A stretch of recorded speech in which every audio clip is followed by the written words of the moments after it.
ai mà nhẹ ký là thôi thấu nó chiêu đi luôn á. Rồi ngã đâu. It ignited as a faint disturbance far across the Pacific, a churning vortex of clouds dismissed by all.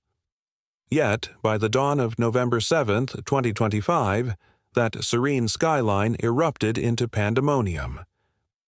Typhoon Kalmaegi, dubbed Storm Number 13 by locals, thundered onto central Vietnam's shores with relentless winds of 145 mph, ferocious enough to tear steel roofs from their moorings and hurl vehicles end over end like discarded playthings.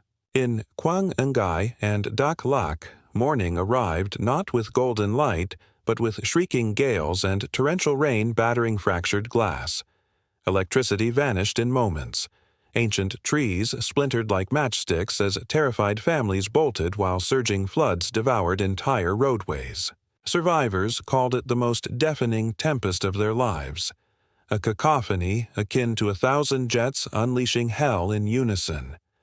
For countless Vietnamese, Kalmaegi's assault transcended a mere weather event. It obliterated normalcy, unleashing nature's untamed fury in its place. When Typhoon Kalmaegi crashed into Vietnam's central coastline, its impact defied imagination. Striking near Quang Ngai shortly after daybreak, it unleashed winds exceeding 145 mph and impenetrable curtains of rain spanning horizons. In Dak Lak, 60 miles from the coast, blasts still exceeded 100 mph, ravaging hamlets and flinging wreckage over rugged slopes. Experts likened Kalmaegi's might to a Category 4 hurricane, supercharged by scalding seas and plummeting pressure that exploded overnight.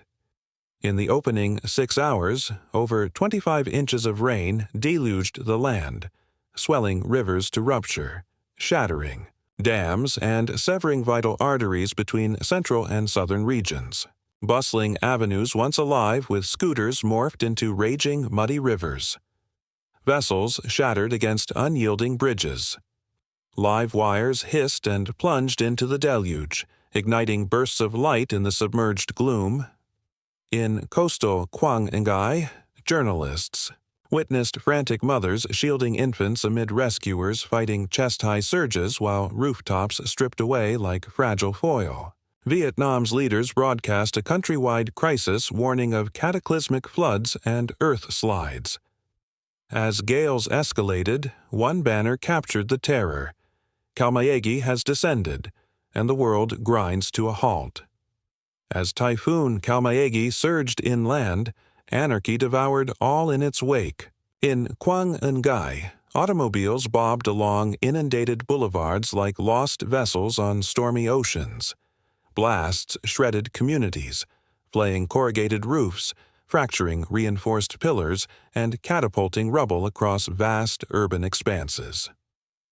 Inhabitants heard the beast approaching from afar, a thunderous bellow swelling mercilessly. In under an hour, the metropolis's electrical backbone crumbled, dooming over 1.5 million souls to blackness. Alarms pierced the void as salvage crews battled to liberate kin marooned in towering stories. In Dak Lak, monsoons converted inclined, lanes into cascades that devoured bikes and beasts alike. Sudden inundations ripped through settlements, demolishing timber dwellings and propelling furnishings, shingles, and trunks in a downstream maelstrom. Social feeds exploded with footage of drowned lots where sedans piled in heaps and desperate figures waded neck-deep, hoisting beacons skyward. Choppers skimmed the tempest, beams slicing the downpour as troops hauled the imperiled into salvation crafts. For the afflicted, the gale's howl yielded only to splintering timber and the unending surge of waters reverberating in the abyss. Amid the bedlam, tales of valor ignited. Near the seaside hamlet of Duc Pho, a patriarch gripped a floating fridge for 3 agonizing hours, elevating his pair of young ones above the merciless rise until deliverance came. In Dak Lak, a brave nurse called Lin toiled through the blackout in a semi-submerged ward, administering aid by flickering beams as precipitation assaulted splintered panes. Warriors forged through torso-level tides, linking arms to extract ensnared households. Samaritans commandeered humble skiffs to ferry rice, hydration, and covers to zones entombed by avalanches. In academies turned refuges, throngs clustered. Beneath faint generator glow, attuned to the exterior fury. A squad's recording depicted a matriarch cradling her infant as currents invaded her abode, defiant against chill and fatigue. Another sequence revealed youths navigating urban floods on improvised floats, ushering the aged to haven. Oh, against. The cyclone's wrath, the primal drive to shield, persist, and aid, blazed fiercer than spotlights carving the deluge. By first light, Vietnam's regime proclaimed calamity over 5 provinces, unleashing myriads of saviors. Over 40,000 troops, blaze fighters and enforcers rallied to whisk civilians away, bolster barriers, and dispense necessities. Rotors whirred over Quang Ngai, airlifting sustenance to rooftop signalers. In Dak Lak, armored convoys forged flooded paths, ferrying the displaced to elevations. Specialized crafts bore healers to cut off enclaves as native anglers lent vessels for extractions. From Hanoi's central hub, strategists orchestrated via orbital relays post-blackouts. Over 60,000 sought haven in repurposed halls, shrines, and offices throughout the ravaged zones. Megaphones broadcast composed directives, shepherding masses to security. With the tempest unrelenting, every soul, from combatants to scholars, united to defy the gale. As velocities subsided and showers waned, devastation's magnitude crystallized. In Quang Ngai, whole districts crumbled to wreckage, dwellings warped into skeletons, autos heaped against barriers, thoroughfares entombed in 3 feet of sludge. Over 4,800 homes obliterated entirely, multitudes more rendered voids. Blackouts lingered for days, eclipsing nearly 2 million in shadow as technicians warred with swamped hubs and toppled conduits. In Dak Lak, 120 miles of arteries erased, stranding scores of highland hamlets. Harvest-ready paddies became fetid ponds laced with flotsam. Cultivators trudged former pastures, confronting the void.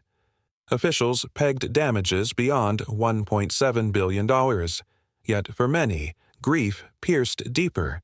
Cherished snapshots, legacies, lifetime's labors vanished in one nocturnal cataclysm. Aerial drones unveiled spectral vistas. Campuses drowned to eaves, trawlers marooned in metropolises, salvage banners whipping on teetering frames beneath leaden vaults. As waters retreated, an unyielding resolve ascended. On every shattered path, survivors reconstructed, mending shelters, hauling ruins, dividing remnants. The hurricane plundered abodes, yet spirit endured. In Quang Ngai, aides distributed rations under dangling cables as youths frolicked near aid rigs, reclaiming domains with joy. In Dak Lak, tillers convened to purge the earth, vowing renewal ere the cycle turned. Typhoon Kalmaegi probed Vietnam's mettle, unveiling a universal axiom in this era of fiercer gales and swelling tides. Vigilance and unity are not options, they are existence. As clouds parted and rays danced on saturated flats, humanity recalled nature's rage strikes swift, but endurance prevails.